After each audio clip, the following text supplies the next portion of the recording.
Halo Sinegrip, balik lagi sama gue Rashid Hari yang kali ini kembali membawakan rekomendasi film streaming setelah absen, I don't know, kayaknya sekitar 6 bulan. Anjir, lama banget, kayak orang gak niat bikin konten ya. Tapi emang karena jadwalnya tuh penuh banget Sinegrip tuh, jadi kayak mau nyelipin rekomendasi streaming kayak susah karena filmnya kan banyak banget yang harus di review ya. Jadi baru sempet gue bikin sekarang setelah hampir ya setengah tahunan lah. Dan sebenarnya kalau lu membutuhkan asupan list-list film, gue bikin sih, cuman bukan di Sinegrip, bukan di video. Bisa lu cek di Instagram, akunnya adalah @arsipfilm. Nah di situ gue rutin tuh bikin list ya kalau lagi slow. Tapi minimal seminggu tuh pasti ada lah 1, 2, 3 kali gue bikin list di situ. Jadi silakan dicek. Nah kali ini rekomendasi streamingnya ya seperti yang udah sering gue lakuin, bakal ngomongin horor karena itu genre yang paling fun buat diomongin dan paling ya kayaknya paling banyak menarik perhatian para penonton juga.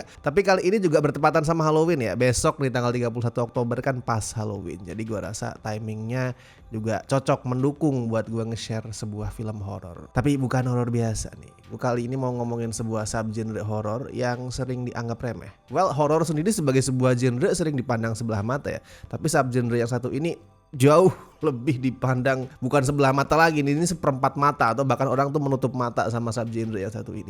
Sering dianggap remeh, dianggap sampah lah, nggak berbobot dan lain-lain, yaitu slasher. Gue suka film slasher. Di saat banyak orang itu yang merendahkan subgenre ini, ngomong kalau slasher cuman bunuh-bunuhan, cuma modal darah, cuma modal brutal, nggak ada cerita. Well, sebenarnya itu nggak salah, tapi juga nggak bener. Slasher itu emang simple, tapi nggak sesimpel itu. Dia itu bukan high art, bukan seni yang tinggi banget, tapi untuk membuat slasher tetap ada seninya. Makanya banyak tuh sinias zaman sekarang yang kurang bagus bikin slasher karena mereka memandang rendah subgenre ini. Kayak mereka ngerasa, oh ya udah yang penting gue bunuhin aja orang-orangnya. Kayak di horor Indonesia kan juga banyak ya. Walaupun mungkin bukan slasher, tetap film hantu nih, horor Indonesia hantu-hantuan, tapi kan banyak yang mulai pakai bunuh-bunuhan tuh. Pakai yang darah-darahan, brutal, gore. Hasilnya ngebosenin karena cuman dibunuh doang. Mereka missing the point soal slasher. Slasher itu bukan cuman asal bunuh. Ada seninya. Gimana sebuah pembunuhan harus dilakuin dengan kreatif, nggak cuman brutal, nggak cuman main darah, mesti ada setupnya. Terus si pembunuh juga harus memorable, nggak cuman ya udah asal ngebunuh gitu.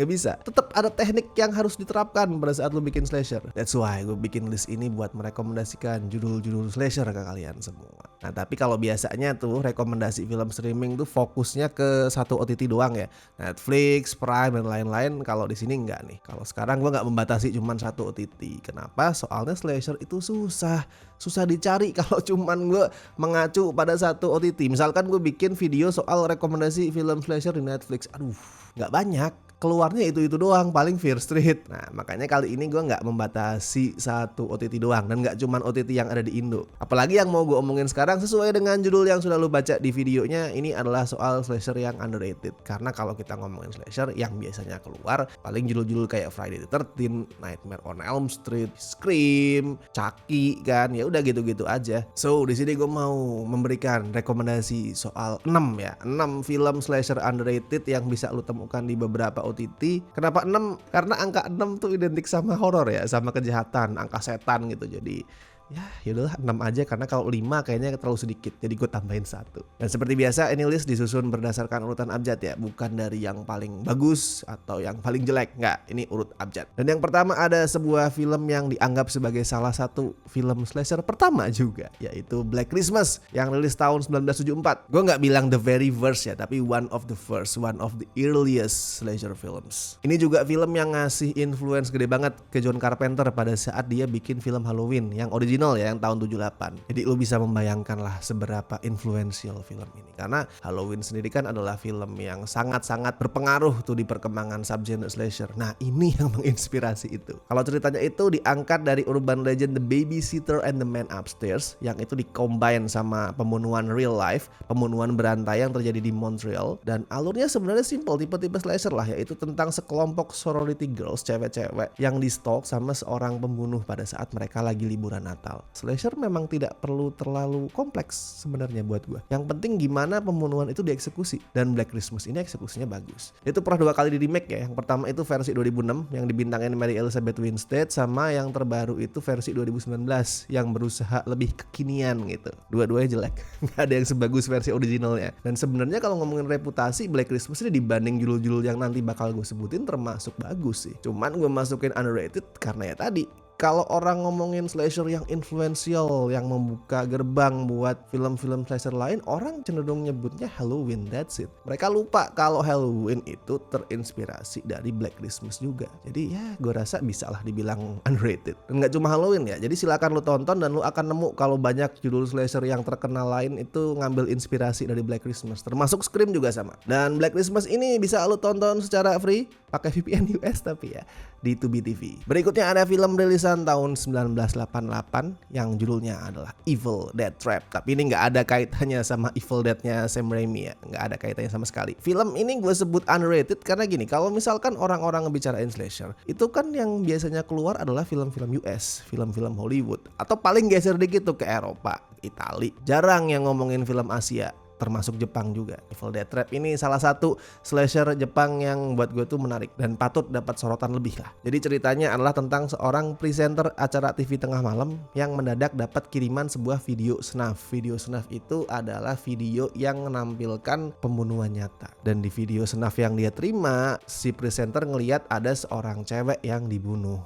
Dan karena penasaran, dia memutuskan buat ngebawa kru acara TV dia buat menginvestigasi lokasi yang dia yakini adalah tempat video itu diambil. Coba lo tonton, ini film yang brutal, cheesy, murahan tapi menyenangkan banget. Tapi buat nontonnya butuh VPN US juga. Cuman ini free bisa lo tonton di Plex TV. Terus berikutnya ada Hatchet, ini agak modern nih, rilisan tahun 2006. Dan ini juga film yang bikin gua tuh tertarik, terdorong untuk bikin video ini. Kenapa? Soalnya kalau orang-orang mulai nyebut film slasher modern, rujuk mereka tuh paling ke judul-judul kayak sequel-sequelnya Scream, film-filmnya T. West tuh kan, Pearl, X, atau trilogi Fear Street. I like Fear Street, itu menyenangkan. Tapi buat gue itu trilogi yang terlalu tame gitu, terlalu jinak lah buat sebuah film slasher. Pembunuhannya nggak brutal, nggak kreatif, ya udah main tusuk mati, that's it. Energi slashernya itu kurang buat gua. Nah, Hatchet ini lebih old school nih. Ceritanya nggak ruwet, nggak ada apa sih time travel dan segala macam. Lebih simple, klise tentang orang-orang yang dibunuhin sama sesosok makhluk yang nggak bisa gue bilang manusia juga sebenarnya.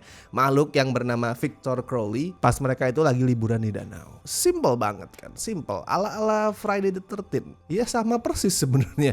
Friday the 13th kan juga soal gitu, soal anak-anak muda liburan di kabin di pinggir danau dibunuhin. Dan sebenarnya itu sebuah Easter egg sih, karena yang meranin Victor Crowley itu si Kane Hodder adalah orang yang dulu meranin Jason Voorhees juga. Filmnya brutal, nggak basa-basi, ya udah pokoknya ngebunuhin orang-orang dengan over the top. Total ini udah ada 4 film, dan sebenarnya yang gue paling suka itu film yang ketiga sama keempat. Film 1 dan 2 not that good sebenarnya ya.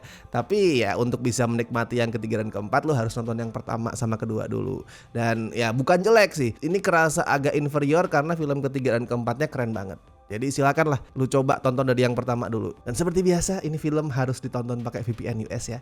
Available secara free di Plex. Berikutnya ada film rilisan tahun 1982 yang judulnya adalah Pieces. Film yang wajib lu tonton kalau lu pengen nyari tontonan yang goblok. Asli ini tolol banget. Ini tipikal film yang masuk kategori so bad it's good. Konsepnya aja absurd gitu, yaitu tentang pembunuh yang ngincer mahasiswi di Boston buat ngejadiin tubuh tubuh korbannya untuk merangkai jigsaw puzzle. Pokoknya pas lo tonton matiin itu logika yang selama ini lo pakai itu lo matiin, lo lupain, dan lo bakal menemukan sebuah perjalanan gila yang fun banget. Dan kayak film-film sebelumnya, Pieces bisa lo tonton di Plex dan Tubi TV secara free pakai VPN US. Next ada Stage Fright, rilisan tahun 1987. Nah di awal tadi gue sempat ngebahas ya gimana di film slasher salah satu hal yang patut diperhatiin adalah gimana bikin sesosok pembunuh yang memorable. Itu penting banget. Percuma lu bikin slasher yang fun, yang sadis, pembunuh lu tuh cuman pakai topeng kayak penculik, topeng stocking gitu. Percuma. Dan Stage Fright Fright ini punya pembunuh yang sangat-sangat memorable, sangat-sangat ikonik. Kenapa? Karena pembunuhnya pakai topeng burung hantu. What the hell?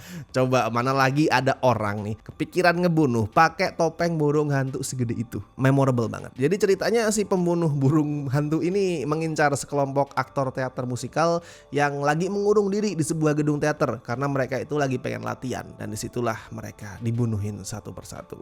Selain pembunuhnya, satu hal lagi yang menarik di Stage Fright ini adalah karena sutradaranya itu Michael Soavi. Michael Soavi itu adalah muridnya Dario Argento. Dario Argento gue yakin banyak dari lu udah tahu lah. Dia itu adalah master horror asal Itali. Dia yang bikin Suspiria. Jadi lu bisa bayangkan film bikinan muridnya itu kayak gimana. Dan Stage Fright bisa lu tonton di Tubi TV secara free. And last but not least ada Tourist Trap yang rilis tahun 1979 ya. Ini wajar ya kalau listnya isinya film-film jadul. Soalnya slasher itu kan era keemasannya tuh tahun 70-an, 80-an. Jadi itu banyak banget film slasher pada era-era itu, dan otomatis yang underrated juga banyak ya. Tourist Trap ini salah satunya yang bercerita tentang sekelompok anak muda yang tersesat di sebuah museum, dan di sana mereka diikutin sama pembunuh bertopeng yang punya kekuatan telekinesis buat ngontrol semua patung manekin di museum itu. Buat Tourist Trap gue nggak mau banyak komen lah. Gue cukup ngasih quote dari Stephen King aja. Jadi Stephen King bilang kalau film ini punya kekuatan seram yang mencekam, terutama pada saat patung-patung lilinnya mulai bergerak dan menjadi hidup. Bener sih, gue setuju. Ini film slasher yang gak cuman sadis, tapi bener-bener punya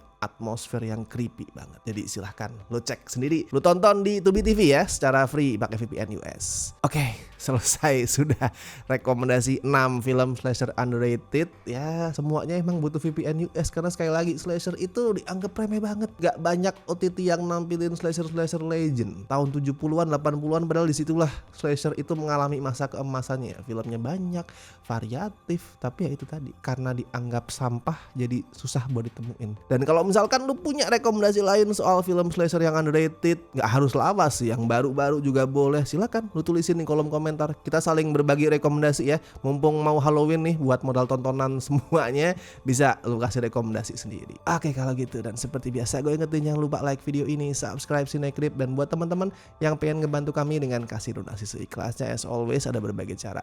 Ada Super Thanks, Saveria, dan lu juga bisa join membership sesuai dengan tier yang telah tersedia. And thank you so much buat teman-teman yang masih setia join membership, terutama beliau-beliau ini ya dari tier BSC dan La Familia. Makasih banget, pokoknya kalian sudah berjasa membantu kami. Jadi silakan join untuk mendapatkan benefit-benefit yang ada. Oke kalau gitu, Rashid Hari, sampai ketemu di rekomendasi film streaming berikutnya.